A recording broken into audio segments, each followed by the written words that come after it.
África, otana baluana wakum. Woboyo, África, África.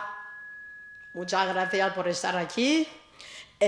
Sin perder más el tiempo, para que vayamos más o menos dentro de lo acordado, el proceso va a ser el siguiente. Primero va a salir un chamedú con Eterna Esclavitud, un canto de unos 3 minutos.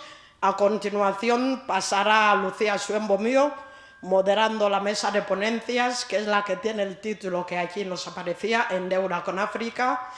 Y al público les informamos que tendrá más o menos 25 minutos de intervención, y agradeceríamos que fuesen respetuosos, teniendo en cuenta que cada cual querrá participar, y no nos pasemos en hacer las preguntas o en intervenir. Gracias. Entonces, y ya cerraríamos el evento con una danza tradicional de nombre Bikursi, de la etnia Fang, de todos los países africanos, porque los Fang están en más de uno. Así que gracias, y con vosotras o vosotros, un chamedú con Eterna Esclavitud.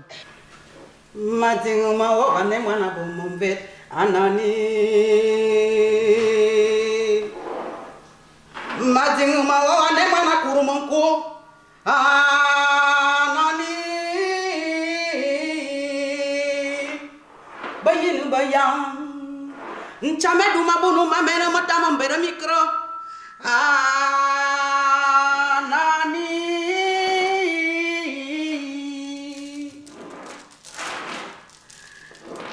ane mama Africa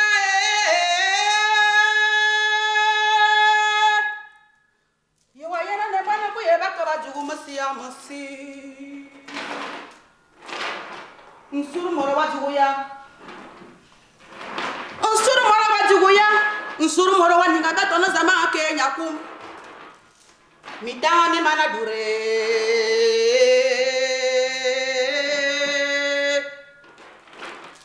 mfume ko ba wati ngoya na nebe ninga be bati ngoba na benga mi ko ba nyaba ko mo bi ayana nani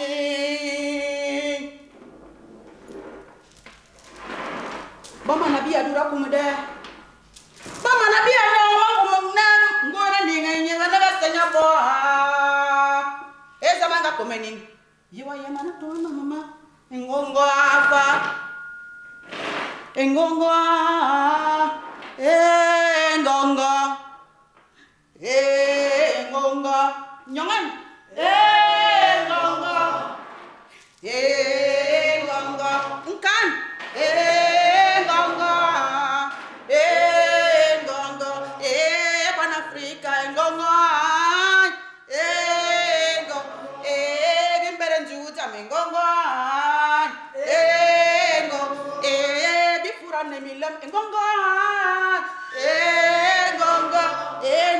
Africa, ngongo,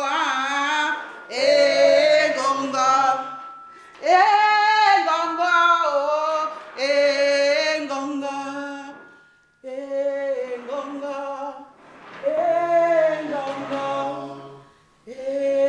ngongo, ngongo,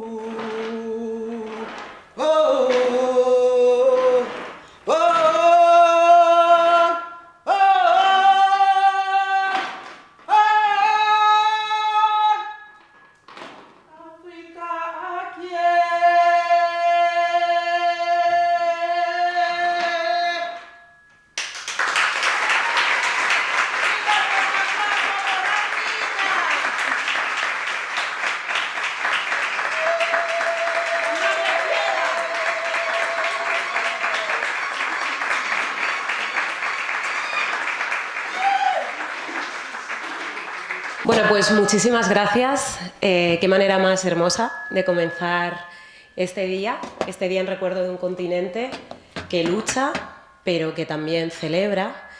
Creo que fue en el año 1958 cuando se celebró por primera vez el Día de África, precisamente en un contexto en el que todavía un montón de países eran colonia. de potencias, de metrópolis europeas. Y en ese momento, ese día se celebraba precisamente pensando en una emancipación que lamentablemente, por desgracia, todavía no es tal, al menos al 100%, al menos en cuestiones económicas. Y precisamente de eso vamos a hablar hoy, vamos a hablar de deuda, ya lo ha contado Mfumu, desde 3 puntos de vista y, si queréis, incluso desde 3 momentos, ¿no? Pues muy buenas tardes, muchísimas gracias a las organizaciones por organizar este evento. Fundamentalmente yo me voy a centrar en el origen colonial de la deuda. Para ello voy a citar un pequeño extracto de un discurso que tiene casi 40 años. Los orígenes de la deuda se remontan a los orígenes del colonialismo. Quienes nos prestaron dinero son los mismos que nos colonizaron. Son los mismos que gestionaban nuestros estados y economías. Son ellos los que endeudaron a África con sus prestamistas, con lo cual somos ajenos a esta deuda. Por lo tanto, no podemos pagarla. Los colonialistas o neocolonialistas, disfrazados de asistentes técnicos, nos propusieron fuentes de financiamiento, prestamistas y proveedores de fondos. Nos presentaron informes, proyectos maravillosos. Esto nos ha llevado a endeudar a nuestros pueblos por más de 50 años. Nos hablan de Club de Roma, de París, el Grupo de los 5, de los 7. Hagamos desde hoy, en Addis Abeba, la sede del Frente Unido contra la deuda. Querría que se adaptase la necesidad de decir con claridad que no podemos pagar esta deuda, no con un espíritu belicoso, sino para evitar que nos asesinen aisladamente. Si únicamente Burkina Faso se niega a pagar la deuda, yo no estaré en la próxima conferencia. Esto es parte de un discurso que pronunció Thomas Sankara en Addis Abeba en 1987, 2 meses antes de que fuese asesinado durante un golpe de Estado. Entonces ahora paso al contexto histórico. Fundamentalmente quiero primero puntualizar que la deuda no es la deuda como una herramienta colonial. No es un tema reciente. Hay varios casos. El más flagrante de ellos es el de Haití.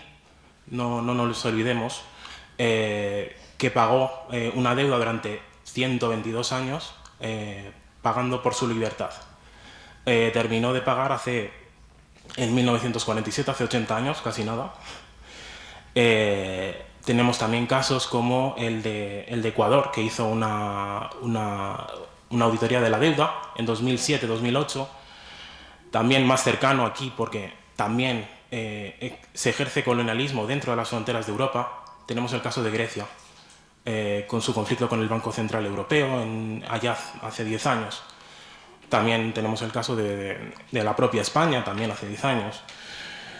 Entonces, ahora pasamos directamente al origen de la deuda colonial.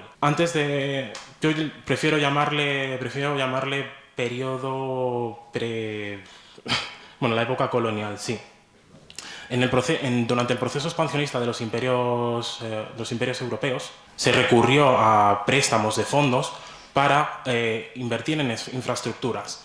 Infraestructuras sobre todo que se enfocaban en lo extractivo, pues en ferrocarriles, todo lo que es ferrocarriles, todo lo que es carreteras, todo lo que es puertos, con el ánimo justamente de sacar las materias primas fuera de África para enriquecerse, a pesar de que todo esto estuviera envuelto en una especie de misión civilizatoria, pero en realidad era eso.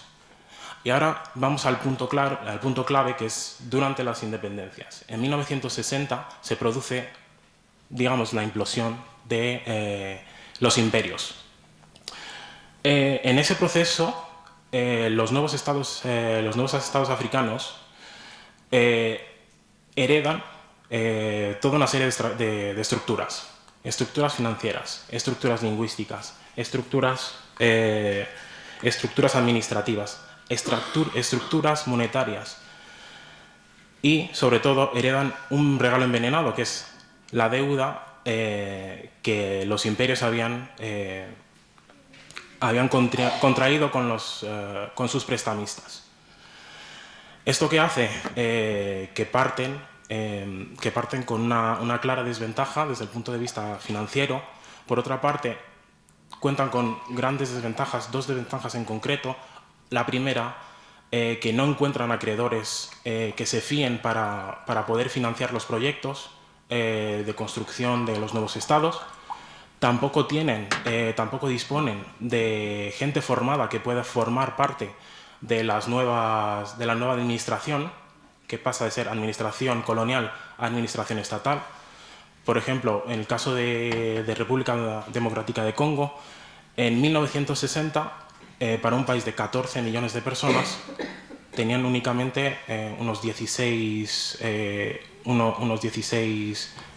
personas con grado universitario. Entonces, eso suponía problemas a la hora de que las poblaciones autóctonas retomasen las riendas de la administración. ¿Qué pasó en algunos casos? En algunos casos recurrieron a expatriados, antiguos colones, que se metieron en la administración pública a través del papel de administradores o de consejeros.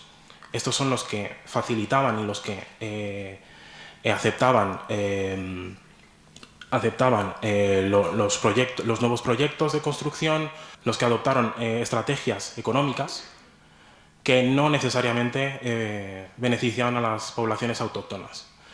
¿Esto qué quiere decir? Que estas personas, estos consejeros, fundamentalmente se enfocaron en mantener lo que ya había antes de las independencias, es decir, la extracción de las materias primas desde África hasta Europa. Una gran desventaja es que al no encontrar acreedores que les financiasen los proyectos, los nuevos estados africanos, ¿a quién recurrieron? A las antiguas colonias. ¿Qué hicieron las antiguas colonias? Añadir a la deuda que ya contrajeron, que ya regalaron de manera envenenada a los nuevos estados, la nueva deuda. Entonces, daban préstamos y con lo cual aumentaba la deuda. Siguiente punto, 1973, crisis del petróleo.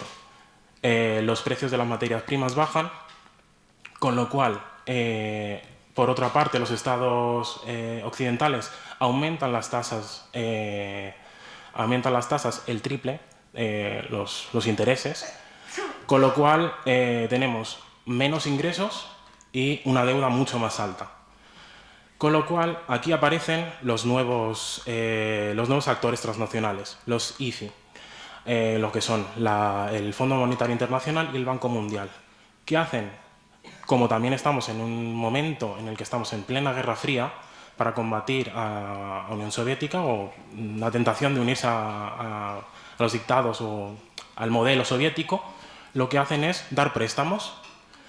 Con lo cual, a esto llegamos a los años 80-90, donde el Club de París, que ya mencionamos en el discurso de Sankara, el FMI y el Banco Mundial adoptan y imponen préstamos ¿a cambio de qué? A cambio de planes de ajuste estructural.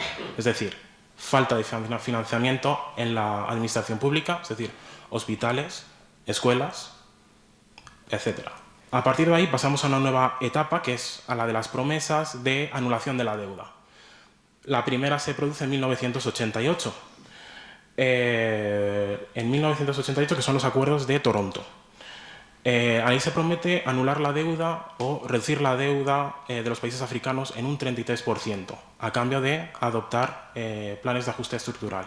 En 1994 se promete un 67%. En 1996 se cambia completamente de perspectiva. Es decir, se adopta la imposición de esos mismos planes de ajuste, pero de planes de ajuste más el reembolso de la deuda. ¿A cambio de qué? A cambio de ayuda, lo que se llama a partir de ahora ayuda al desarrollo. Entonces, son financiamientos que te dan el Club de París, por ejemplo, a cambio de imponerte ellos mismos las condiciones en las que puedes invertir tu dinero estatal. Luego se suceden diversas promesas. En el 2005 se propone de parte de París y de parte de la administración Bush anular el 100% de la deuda, pero bueno, eso se aplica pues, a pocos países. Y luego, en 2020, durante la crisis del coronavirus, lo que pasa es que el FMI prevé una gran crisis, una crisis a gran escala, entonces propone una moratoria. Pero bueno, yo creo que voy a finalizar aquí. Hombre, estoy así. Pero bueno, antes de acabar, pequeñas conclusiones. ¿En qué modo es colonial esta deuda? El origen es colonial. Primero, en su origen. No es una deuda, es una deuda odiosa, desde el punto de vista de que se hizo a las espaldas de las poblaciones y en beneficio de terceros. Segunda cuestión, es colonial la actual en función de que las condiciones las imponen desde el norte, no se imponen por nuestras propias, no se cuenta con los estados, no, se elimina completamente la agencia de los estados africanos. Y bueno, lanzo ahí una última reflexión. ¿Qué queda de la deuda cultural, de la deuda identitaria y de la deuda ideológica? Porque desde luego todo el proceso de colonización implementó todo un borrado de la identidad, todo un borrado de la cultura. ¿Hasta qué punto quién debe más a quién? ¿Qué es lo que debemos exactamente nosotros? ¿Qué es lo que nos deben ellos a nosotros? ¿Qué efecto? Claro, por supuesto. Para tratar de ir así como teníamos pensado en términos de tiempo, sería responder súper rápido una pregunta que encima es grande. Pero ¿hasta qué punto cambia la cosa el hecho de que ahora uno de los acreedores sea China? ¿Y qué consecuencias tiene gobernar siempre bajo la presión de la deuda en términos democráticos y sociales? Toma ya, venga, pregunta facilísimo para 1 minuto y encima son 2. Vale. En el caso concreto de China supone un gran reto, un reto para los países del norte sobre todo, porque entra directamente en competencia con ellos. Es decir, China se ha convertido en el mayor acreedor de los estados del continente ahora mismo. ¿Por qué? Porque su forma de dar préstamos y demás se fundamenta únicamente en, bueno, tú me das materia prima, yo te doy infraestructuras, te doy colegios, hospitales, etc. Y, sobre todo, no me inmiscuyo en los asuntos políticos internos. Lo que supone pues un choque entre lo que es Occidente, la cultura, lo que llamamos el desarrollo de la deuda durante los últimos años y el nuevo acreedor que sería China. La presión de la deuda a niveles democráticos y sociales pues supone básicamente, bueno, pues por aterrizar un poco a un caso concreto,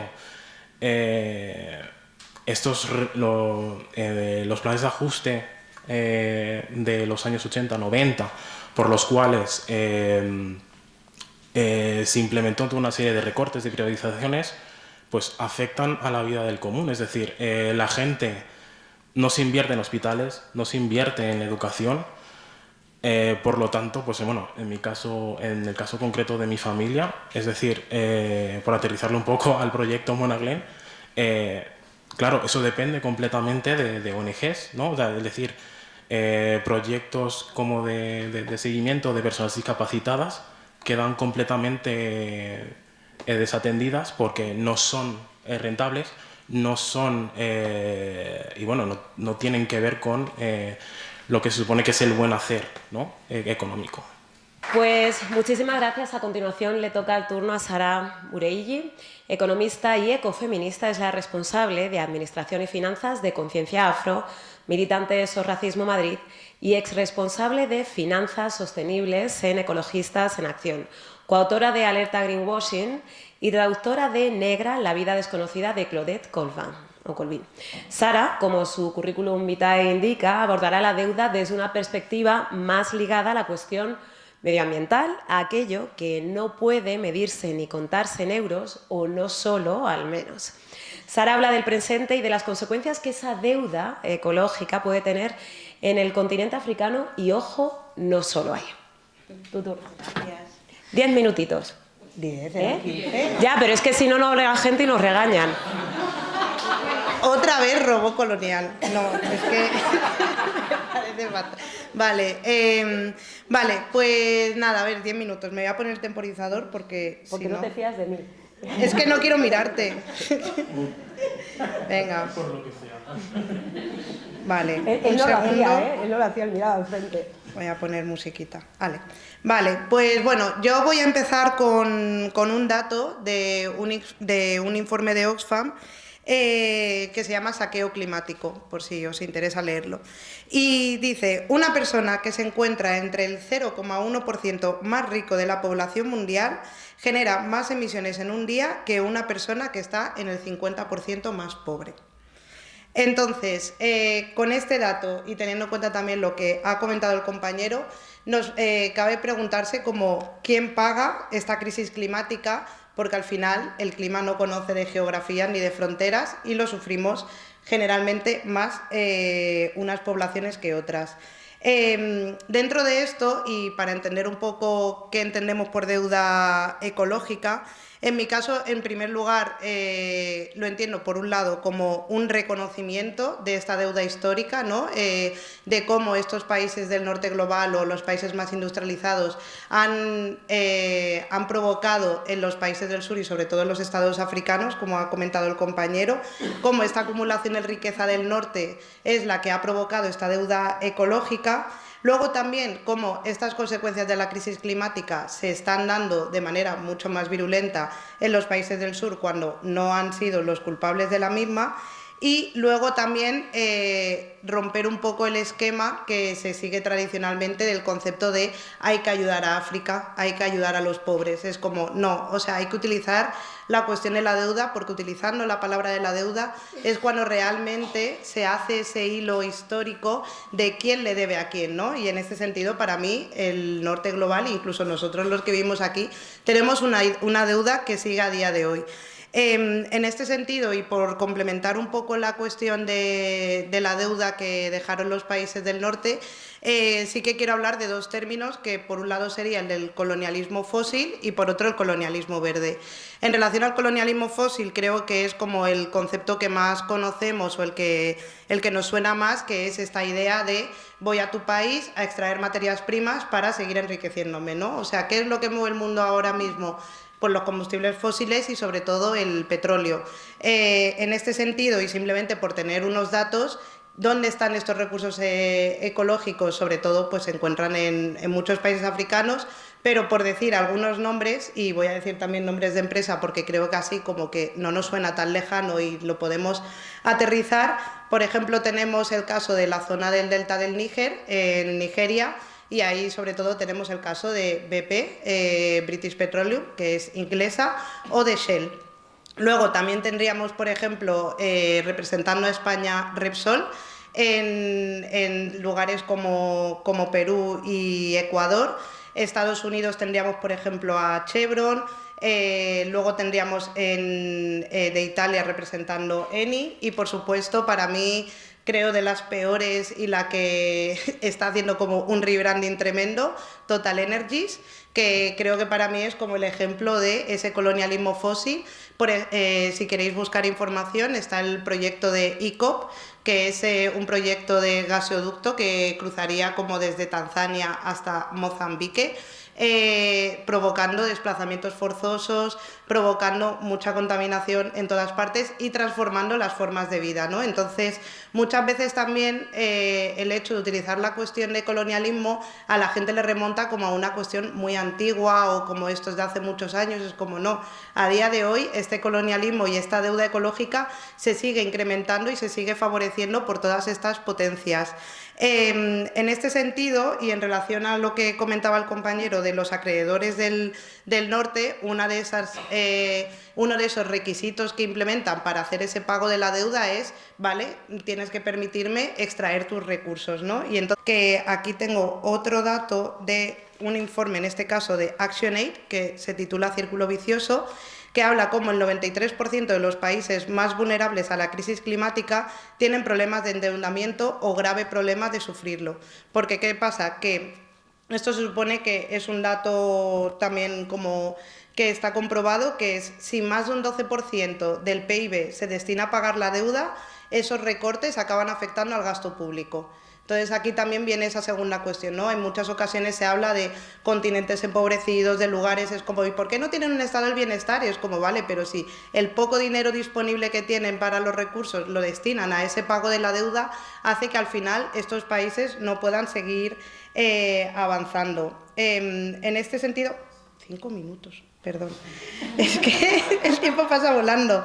En este sentido, otro argumento que también es necesario romper, como mencionaba al principio, es el de dejar de pensar la ayuda a la cooperación como si fuera un concepto de ayuda, ¿no? Porque si al final añadimos, por un lado, esta deuda económica y por otro, esta deuda ecológica, al final lo que tenemos es simplemente que hacer una reparación o lo que en ocasiones también se llama como justicia histórica, ¿no? En los últimos años, en las cumbres del clima, se debatía sobre el fondo de pérdidas y daños, sobre todo como esta cuestión, bueno, creo que lo mismo vas a hablarlo tú, no te quiero pisar, vale, que es simplemente un fondo destinado como a cubrir estas consecuencias de la crisis climática y es un fondo en el que se obliga a los países del norte global a pagar una cantidad a los países del sur. Después de muchos debates durante varios años, al final se acordó el monto de 100 billones de euros, que es a todas miras insuficiente, porque al final también, o sea, la sociedad civil y un montón de organizaciones estiman como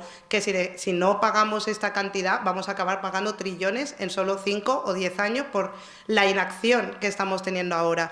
Pero esta idea, y esto ha pasado mucho, muchos países del norte lo que intentan es decir, oye, pero que nosotros estamos en crisis, estamos mal, no podemos destinar tanto dinero. A lo mejor tenemos que abrir la puerta a inversores privados, a fundaciones, a gente que a empresas, ¿no? O sea, que Repsol acabe pagando por todo lo que está provocando. Y aquí es donde es importante recalcar como que no es ninguna ayuda, o sea, esto es simplemente reparación histórica por lo que hiciste y por lo que sigues haciendo y por lo que estás provocando en generaciones futuras, si queremos hablar en términos de sostenibilidad, ¿no? En segundo lugar, y ya casi para terminar, comenté que esto es lo más relacionado con la cuestión del colonialismo fósil, que es sobre todo basado en esto, en gas, petróleo y en todos estos recursos, pero ahora estamos en un nuevo rebranding del colonialismo, que sería el colonialismo verde, que es quién financia o qué recursos son necesarios para la transición ecológica, ¿no? O sea, hemos visto que la crisis climática está afectando, hemos visto que hay una necesidad de ampliar renovables, de ampliar en la transición ecológica, pero ¿qué materiales son los que se están utilizando y de dónde se siguen extrayendo estos recursos, ¿no? Entonces aquí es lo que ya muchos autores están hablando de colonialismo verde, que es, por ejemplo, las materias primas ahora que habréis visto mucho en la televisión, ¿no? Las materias primas críticas, las materias raras, el litio, el cobalto, todas estas cuestiones al final ahora están volviendo a provocar como una nueva forma de colonialismo. Tesla necesita litio para sus vehículos eléctricos. ¿De dónde salen esos productos? Pues del triángulo del litio en muchas ocasiones. O si no, el cobalto también del Congo para incluso, bueno, ya lo que sabemos, las tecnologías y todo. Y entonces volvemos un poco a reproducir estas mismas dinámicas, que es necesaria esta transición ecológica, pero otra vez a costa de quiénes, como quiénes se van a poder permitir hacer esta transición, ¿no? En términos de, así por recomendar, el libro de Cobalto Rojo, por si también os interesa, sobre todo en la región del Congo, pero luego también es como el hecho de este colonialismo verde viene otra vez a reforzar esta idea de la gente de estos territorios no sabe gestionar esos recursos. Entonces es volver otra vez con esta misma cuestión de yo me encargo, yo sé lo que necesitamos, yo sé que necesitamos estos recursos, entonces los voy a volver a extraer. Simplemente por comentar también, o sea, como que aquí ahora entramos también en otra posible vertiente, ya no solo la de extracción de recursos, sino también la cuestión de los discursos y de las paradojas que se están dando, ¿no? Por ejemplo, no sé si os sonará como el término de las soluciones falsas o todas estas cuestiones de, por ejemplo, quitamos combustibles fósiles y vamos a utilizar biocombustibles. ¿Pero qué son los biocombustibles? En muchas ocasiones son las plantaciones de soja que o están en Brasil o están en Indonesia, o las plantaciones de palma. Otra vez volvemos a quitar recursos sin contar con la gente local.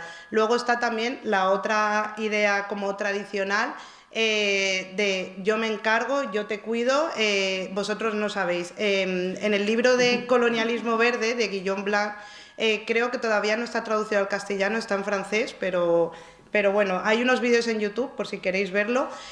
Habla, por ejemplo, del caso del Masai Mara, ¿no? Como que cada vez se le están retirando territorios a la gente masai para poder ampliar... vale, ya casi termino. Para poder ampliar... los parques naturales para el turismo, ¿no? Porque volvemos a esta idea de esta gente no sabe y nosotros nos encargamos, porque también incluso en pos de la protección o de la conservación se sigue sin contar con la población local, ¿no? Entonces, para mí lo importante de la cuestión de la deuda ecológica es entenderla como un círculo vicioso, como una relación con la deuda económica, pero luego también incluso con una relación mental de quiénes son los que se pueden hacer cargo de los recursos y para quiénes van a ser útiles esos recursos, ¿no? Incluso también ser un poco críticos con las soluciones y con las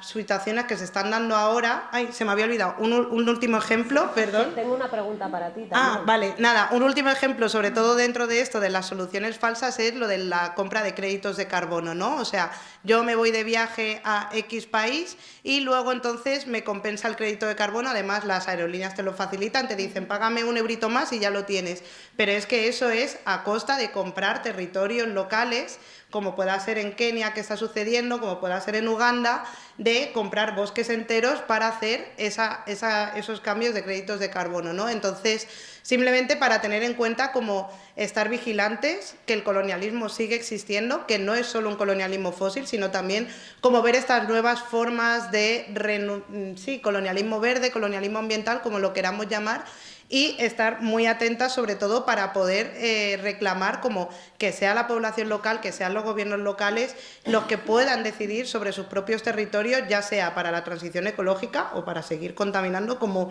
sigue pasando en muchos lugares. O sea, al final de lo que estás hablando es como una especie de actualización verde de las viejas relaciones coloniales. Sí. Postureo. Sí, greenwashing. O sea, sobre todo el greenwashing vendría a ser como también que estas empresas son muy inteligentes, invierten mucho en marketing y entonces ellas lo que tratan es de tapar lo que están haciendo por detrás. Cepsa ahora ya no es Cepsa, es Moeve, pero al final sigue extrayendo recursos y sigue extrayendo petróleo, ¿no? Repsol, Iberdrola, todas estas compañías como que van de yo soy súper sostenible, mira cuántas placas solares hemos puesto, ¿no? Pero es como, bien, pero vamos a preguntarnos en la escala mayor qué es lo que estás provocando. Era un resumen, todavía no era la pregunta. Va. Ah, vale. ¿Hasta qué punto la arquitectura financiera internacional está impidiendo responder a una crisis que esos países no provocaron? Pues por un lugar, como esta obligación de seguir pagando estas deudas, de poniendo quiénes son las empresas de rating, quiénes son los que establecen estos porcentajes de pago de intereses loquísimos, quiénes hacen los que parezcan países inseguros para invertir, ¿no? Porque al final si un inversor va a decidir entre invertir en España, que pueda tener un 2% de prima de riesgo, y en otro país que tenga un 8, un 9%, va a invertir en España, ¿no?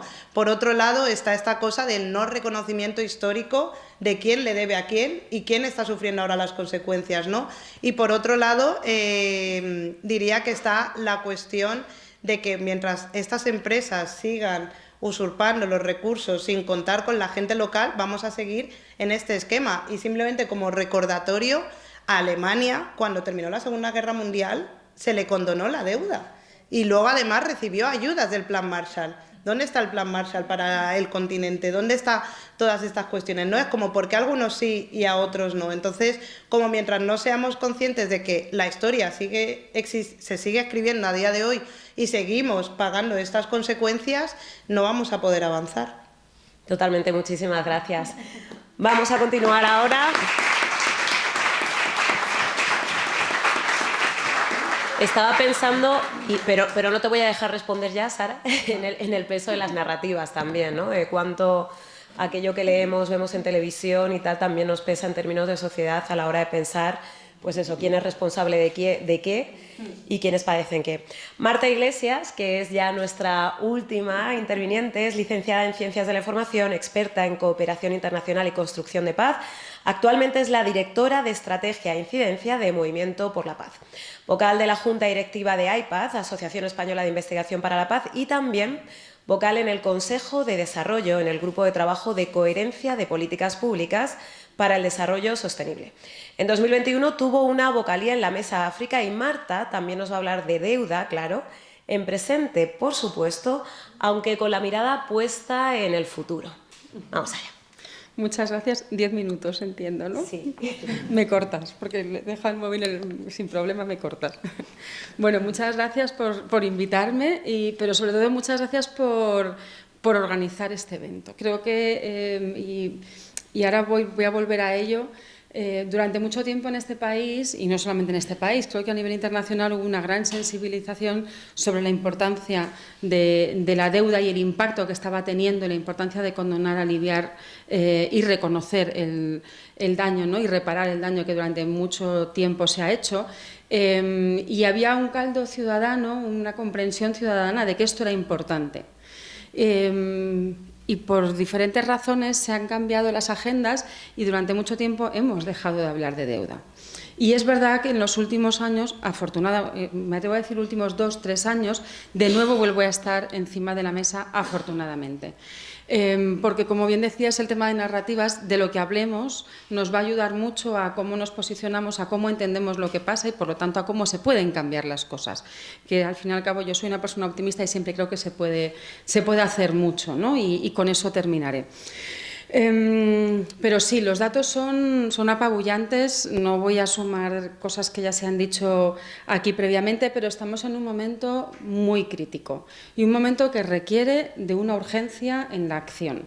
Y es verdad, hago spoiler, la comunidad internacional no está respondiendo al reto que tenemos.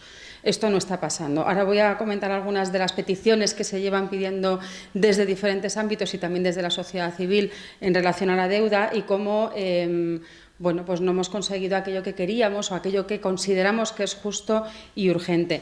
Pero sí habría que decir que se han dado algunos pasos, especialmente en los últimos años, y a ellos me voy a remitir ahora.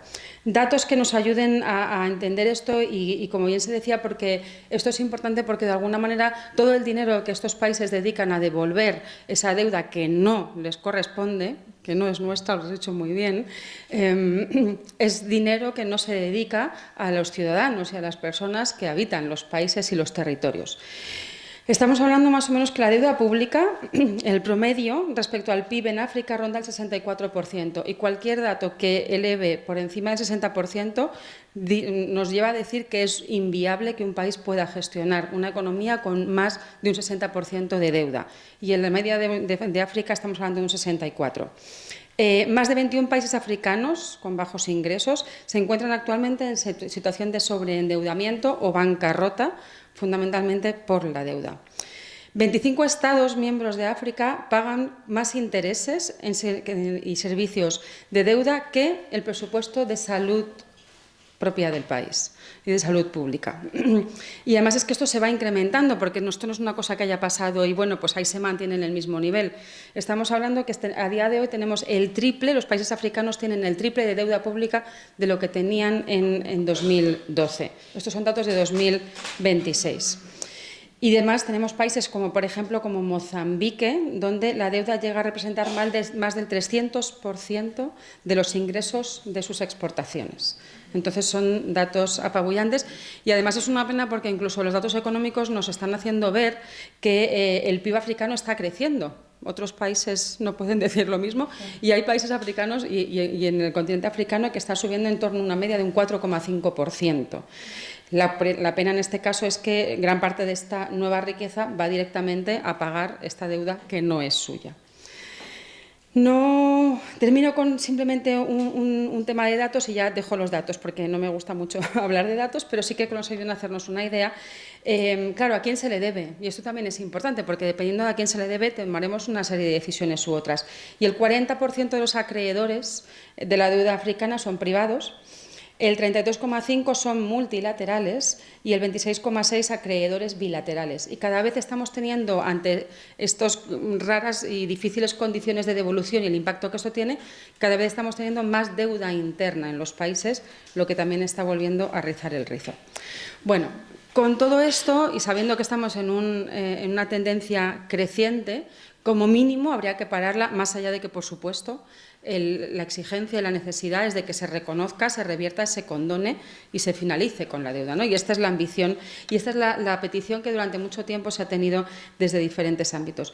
Recapitulo algunas de las propuestas que el Jubileo 2025 que la Iglesia propuso, sabéis que lo dedicó directamente al tema de deuda y ahí teníamos 4 peticiones muy claras: condonación de la deuda financiera, cancelar total o parcialmente, además de mecanismos de reestructuración, canje de deuda por desarrollo, es decir, que aquello que se pueda canjear o aquello que tengo que pagar se permita invertir en el propio país para su propio desarrollo, reconocimiento del crédito ecológico y, por último, la reforma del sistema financiero para evitar que esto vuelva a pasar y, además, haya una participación más equitativa de los países endeudados. Porque de alguna manera esto pasa porque el sistema financiero y la arquitectura financiera no es democrática y no tienen todos la misma participación y los mismos votos, porque si no, otro gallo nos cantaría. Y hay una demanda también histórica que es de poder llegar a tener una convención en Naciones Unidas sobre deuda soberana. Esta es la petición de toda la sociedad civil y de la mayor parte de los actores. Esto no lo hemos conseguido. Esto se tenía mucha esperanza de que por lo menos en Sevilla, ¿no?, en la conferencia de financiación de Sevilla del año pasado, pudiera hacerse un pequeño compromiso o un acercamiento. Tengo que decir que viendo los borradores previos y las negociaciones, hubo posibilidad de que se llegara a hacer y a conseguir esta convención, pero bueno, pasó Estados Unidos, pasaron múltiples cositas que lo dificultaron y nos encontramos en un momento en el que además en el sistema internacional cada vez es más complicado conseguir acuerdos. Por eso los pequeños acuerdos que se vayan consiguiendo, por pequeños que sean e insuficientes e injustos todavía, creo que también hay que reconocerlos. No sé cómo voy de tiempo. Vas bien. Vale. Tienes 4 minutos. Vale. Entonces, sí me parecía importante comentar, ¿no?, porque bueno, más allá, Sevilla, que supuso, quería comentar como 3 puntos importantes o 3 puntos de inflexión titulares, porque no me va a dar tiempo a entrar en ello. Uno, la conferencia de Sevilla, que tuvo lugar en julio del año pasado, la conferencia de financiación para el desarrollo. 2, otro encuentro que hubo en noviembre, que es la cumbre Unión Europea-Unión Africana, donde también se abordó el tema de la deuda. Y, por último, el foro del G20 que tuvo lugar en Sudáfrica, primera vez que este foro del G20 se reunía en Sudáfrica y en África, y donde Sudáfrica tuvo un papel importante para poner el tema de la deuda encima de la mesa. Efectivamente, el resultado de todo, vuelvo a hacer spoiler, no fue el esperado, pero insisto, rápidamente menciono algunos temas. Me parece importante que en Sevilla se empezó a hacer una manera diferente de empezar a trabajar en el ámbito internacional y multilateral para abordar temas como el de la deuda, porque hasta ahora se había intentado conseguir acuerdos de todos los países para movilizarnos. En el momento en el que Estados Unidos dice yo me salgo del acuerdo, no podemos esperar, porque de hecho cuando se analizan los borradores que había, hubo un momento en el que casi no había ningún acuerdo, porque Estados Unidos se negaba a incorporar cualquier cosa que fuera un avance respecto a la agenda anterior, incluso planteaban retrocesos y se iban, o sea, una agenda que a lo mejor de máximos mes a mes y en las negociaciones se iba reduciendo. En el momento en el que Estados Unidos sale, muchas cosas vuelven a entrar, no está Estados Unidos, pero cambia el modelo. Y lo que hace España y los organizadores de la conferencia es decir, quizá a partir de ahora, en vez de ir a acuerdos de máximos, vamos a intentar ver qué países realmente se comprometen con qué cosas y avancemos con ello. Avancemos con ello porque por lo menos algunos se irán uniendo por el camino, pero que eso no haga que bloqueemos la manera de trabajar. ¿Qué se consiguió? Y con esto termino para terminar con una idea que quiero comentar de España y de la participación de sociedad civil. Se consiguió una plataforma de acción de Sevilla donde hay como unas 130 iniciativas en relación a la deuda.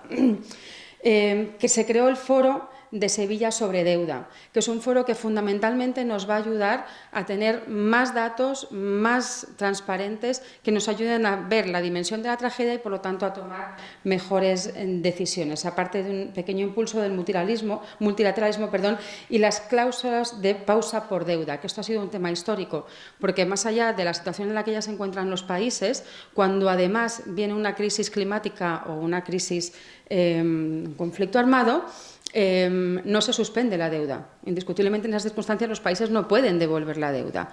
Pero claro, y esto nunca se había conseguido, en Sevilla se pone la semilla para que por fin se puedan reconocer y se puedan suspender los pagos de deuda en situaciones específicas, que es lo que se llama la cláusula de pausa por deuda.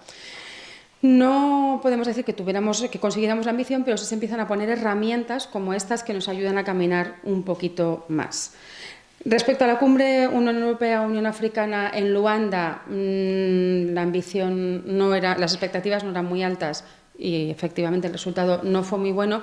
Lo único que se consiguió fue decir, bueno, todo esto que se ha hecho en Sevilla, vamos para adelante con ello, que esto no estaba todo conseguido. Parece muy poquito, pero insisto, no lo es. Y quizás sí me pararía un poquito en el tema del G20, porque sí que es verdad que durante la conferencia del G20 fue Sudáfrica quien se impuso y propuso que se pusiera el tema de deuda encima de la mesa.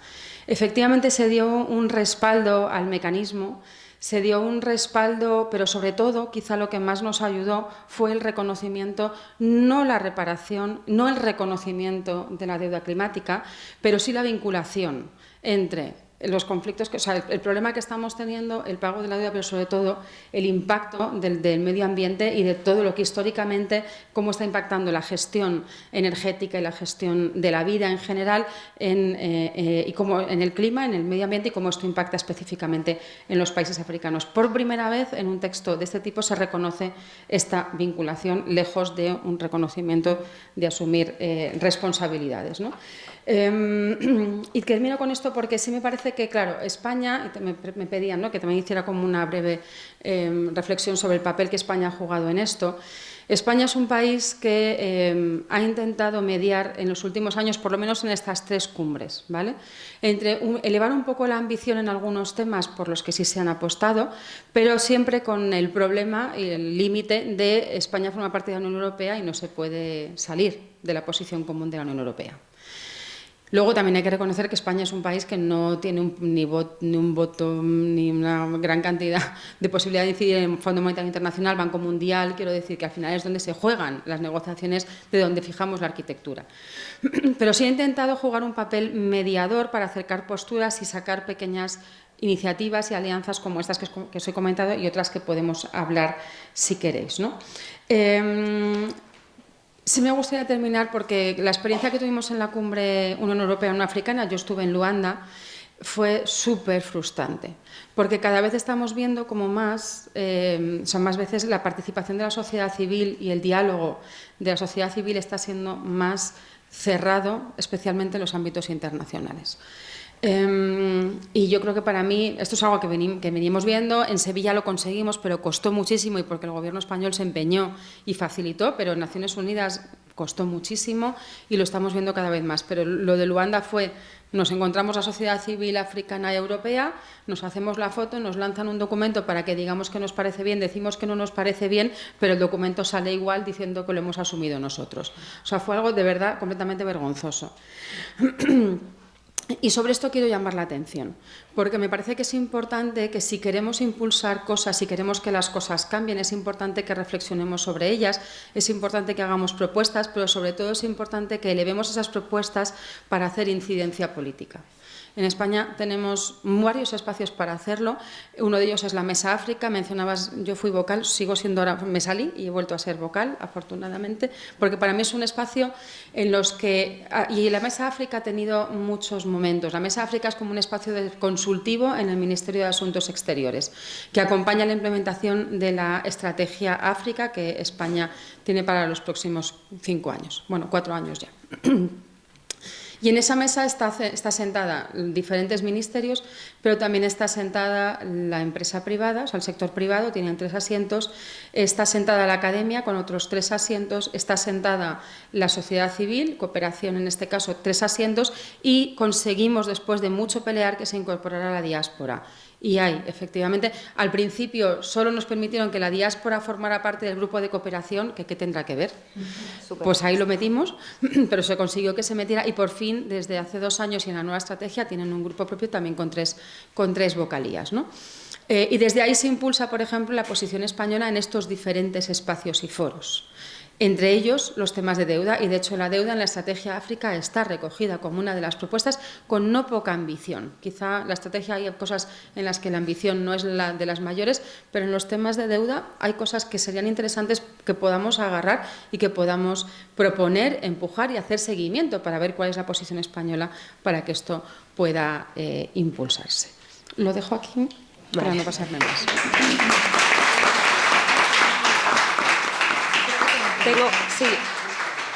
Tengo varias preguntas y si la gente no se anima te lanzo otra, pero quería preguntarte en este contexto de ascenso de la extrema derecha, ¿cómo prevés el futuro?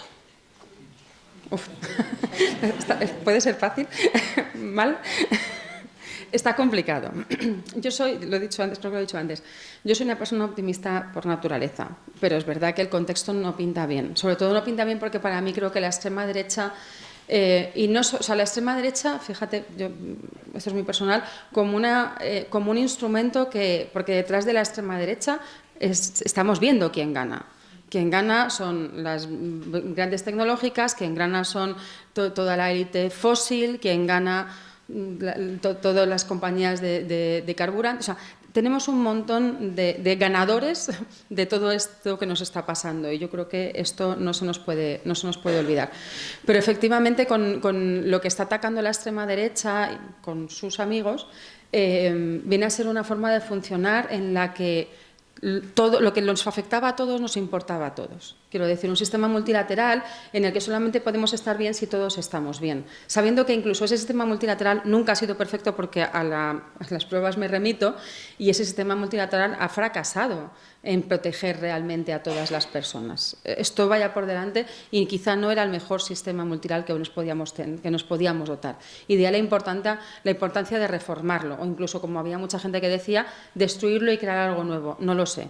Pero por lo menos tener la convicción de que solos no podemos salir de nada y que tenemos que trabajar colectivamente para ver dónde están los problemas, reparar, reconocer las vinculaciones entre unas cosas y otras y movernos de la mano. Y justo lo que está atacando la extrema derecha es esa agenda común. Sea en el espacio que sea, Naciones Unidas, otra, me da igual, ya veremos dónde, ¿no? Pero es eso que nos une y eso es lo que más daño puede hacer. Pero ahí solamente conseguiremos que tengan éxito si nos dejamos dividir y si dejamos que nos permitan o que nos... dejamos que nos dividan. Y eso depende al final de la ciudadanía y depende de nosotros. Entonces, lo veo mal, pero creo que al final también depende de nosotros. Muchas gracias. Bueno, pues ahora sí un aplauso para las 3 personas que han intervenido.